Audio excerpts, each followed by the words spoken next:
কমেন্টে জানিও কেমন লাগলো। আমি আমার মতো করে রান্না করছি।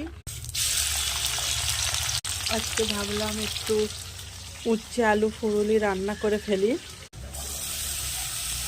উচ্ছে আলু ফুরুলি রান্না খেতে খুব ভালো লাগে।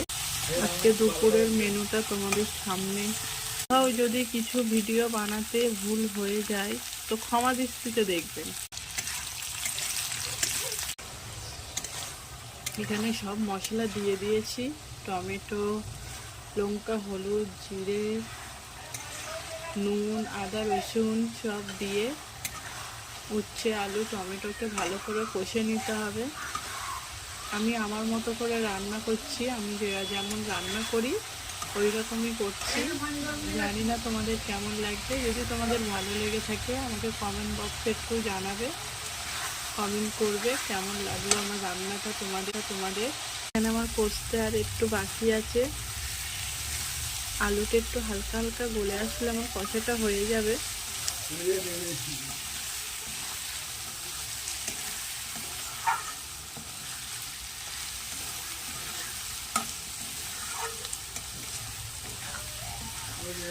আমার তরকারিটা কষা হয়ে গিয়েছে।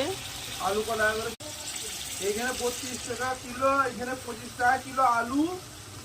1 কিলো নিলে 1 কিলো ফ্রি। এখানে পানি দিয়ে দিলাম। আমার কষা শেষ হয়ে গিয়ে এখানে পানি দিয়ে দিয়েছি। টমেটো 500, টমেটো 32 টাকা। এখানে পানি দিয়ে দিলাম। আমার সব এখানে ফিনিশ হয়ে গেছে। এবারে ফুরুলিটাকে এর মধ্যে কেটে দিয়ে দেব, ব্যাস আমার রান্না কমপ্লিট হয়ে যাবে। এখানে ফুরুলিগুলো দিয়ে দিয়েছি। ফুরুলিগুলোকে একটু পানির মধ্যে ডুবিয়ে দিই, তবে এর মধ্যে রসগুলো যাবে। এখানে আমার রান্না কমপ্লিট। এখানে পানিটা মরে হালকা হয়ে যাবে। আমার রান্না কমপ্লিট। সবাই একটু কমেন্টে জানাবে কেমন লাগলো। ভুল হলে ক্ষমা দৃষ্টিতে দেখবে।